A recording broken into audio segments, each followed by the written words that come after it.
Alors, aujourd'hui, on se penche sur la technologie des turbomachines, un sujet assez dense tiré d'un document qui détaille les turbines à gaz. On va explorer les différents éléments qui composent ces moteurs fascinants, de l'entrée d'air jusqu'aux systèmes plus complexes comme les paliers ou la conception modulaire. Exactement. C'est un domaine où l'ingénierie de précision est reine. Commençons par le commencement si tu veux bien, l'entrée d'air. Ce n'est pas juste un trou par lequel l'air entre, n'est-ce pas? Absolument pas. L'entrée d'air, c'est souvent un carter qui forme la partie avant du moteur. Son rôle principal est bien sûr de guider l'air, mais il peut aussi loger des organes annexes, comme un réducteur, et supporter des accessoires. Généralement, c'est un ensemble en alliage léger, type aluminium ou magnésium, obtenu par fonderie et usinage. Et on voit sur les schémas qu'il y a différents types, par exemple une entrée d'air annulaire pour un turbomoteur, ou une entrée frontale. Pour un turbofan, l'entrée d'air est de forme divergente concave.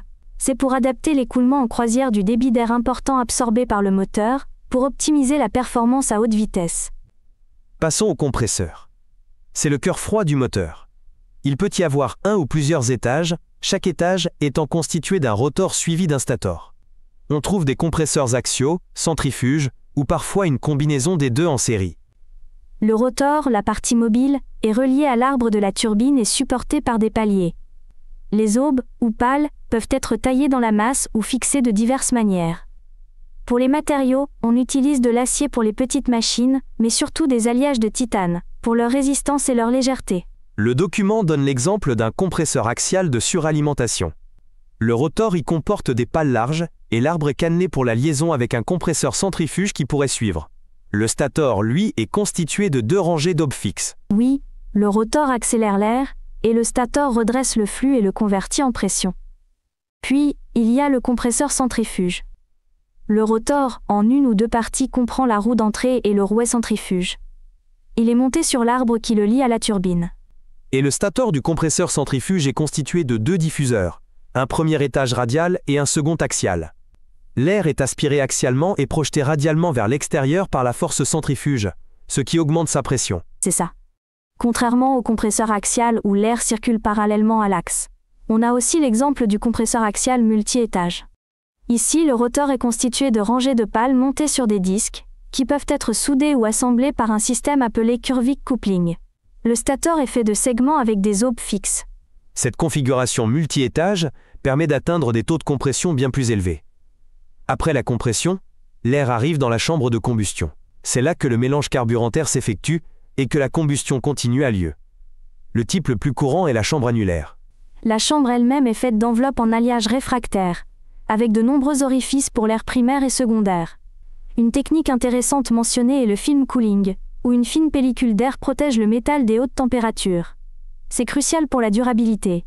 Vu les contraintes thermiques, les matériaux sont des alliages spéciaux comme le nickel-chrome-molybdène. Il existe plusieurs types de chambres. D'abord, la chambre de combustion multiple, constituée d'une série de tubes à flamme reliés au flux d'air annulaire. Chaque tube à flamme a des orifices pour l'air de combustion et de refroidissement. Les injecteurs sont placés dans une zone de turbulence pour bien homogénéiser le mélange, alimenté par une rampe circulaire. C'est une conception un peu plus ancienne mais toujours utilisée dans certains cas. Ensuite, la chambre de combustion annulaire. Elle forme un anneau continu et délivre les gaz de manière homogène au distributeur de la turbine. Le carburant est envoyé par des injecteurs au centre d'un générateur de turbulence. L'avantage, c'est souvent une meilleure combustion, plus uniforme, et une taille plus compacte par rapport aux chambres multiples.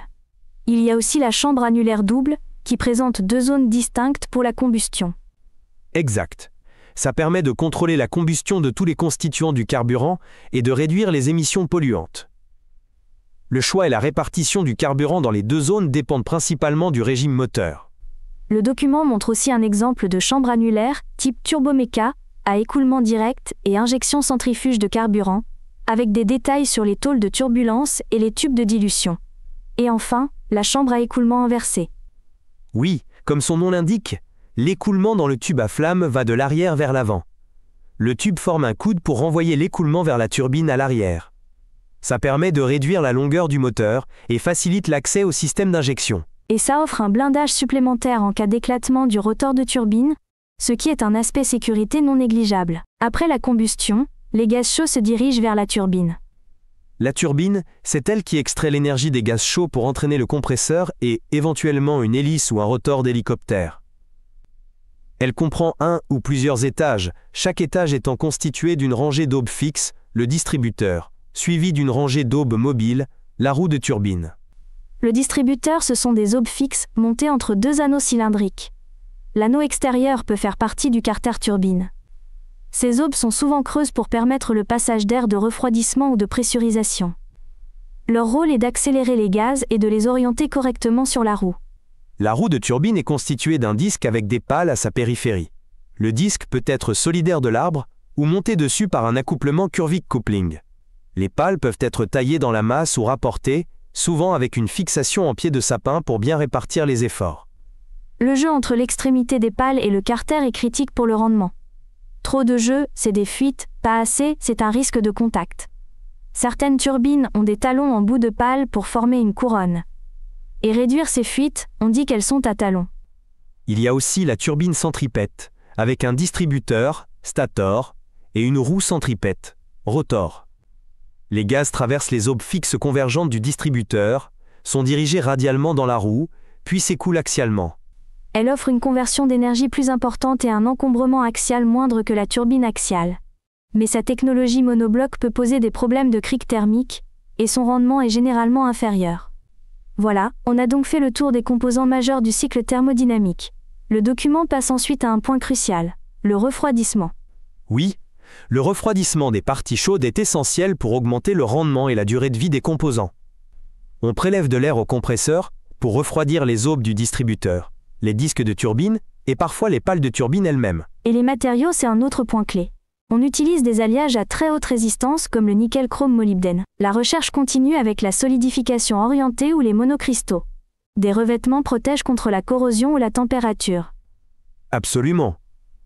Le document mentionne ensuite le réducteur de vitesse, nécessaire pour les turbomoteurs ou turbopropulseurs, afin d'adapter la vitesse de rotation de la turbine à celle du récepteur, comme une hélice ou un rotor principal d'hélicoptère.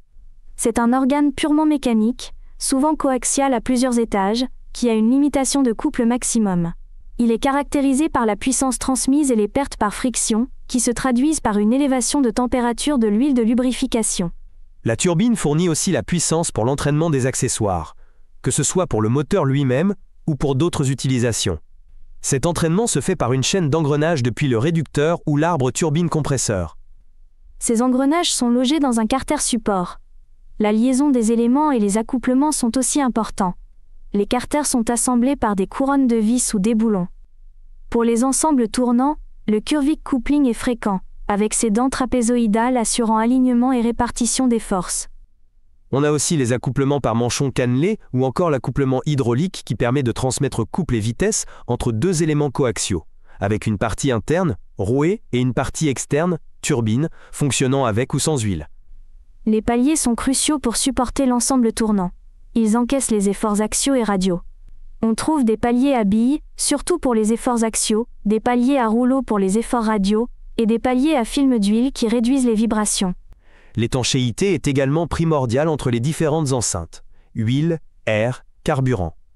On utilise des joints toriques, à lèvres, graphite ou des joints labyrinthes avec dépôt abradables. Concernant les matériaux de construction, on a un large éventail.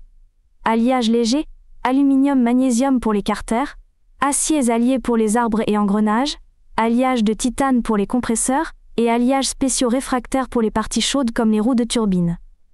Et pour finir, la conception modulaire. Elle consiste à agencer le moteur en plusieurs ensembles, ou modules, facilement interchangeables. Chaque module est indépendant, prééquilibré et réglé. L'idée est de pouvoir échanger un module rapidement, sans outillage compliqué, ni personnel très spécialisé. Ça réduit les coûts d'exploitation et augmente la disponibilité de la machine. Les exemples du turbomoteur Ariel et du CFM56 illustrent bien cette modularité avec leurs différents ensembles clairement identifiés. Voilà un bon tour d'horizon de la technologie des turbomachines. On voit bien la complexité et l'ingéniosité derrière chaque composant, depuis l'aspiration de l'air jusqu'à la production de puissance. En résumé, les turbomachines sont un concentré de technologies avancées. Les points clés à retenir sont l'importance des matériaux capables de résister à des conditions extrêmes, les techniques de refroidissement sophistiquées pour protéger ces matériaux, la précision des assemblages et des accouplements, et enfin, la conception modulaire qui révolutionne la maintenance et l'exploitation. C'est vraiment un domaine où l'aérodynamique, la thermodynamique et la science des matériaux se rencontrent.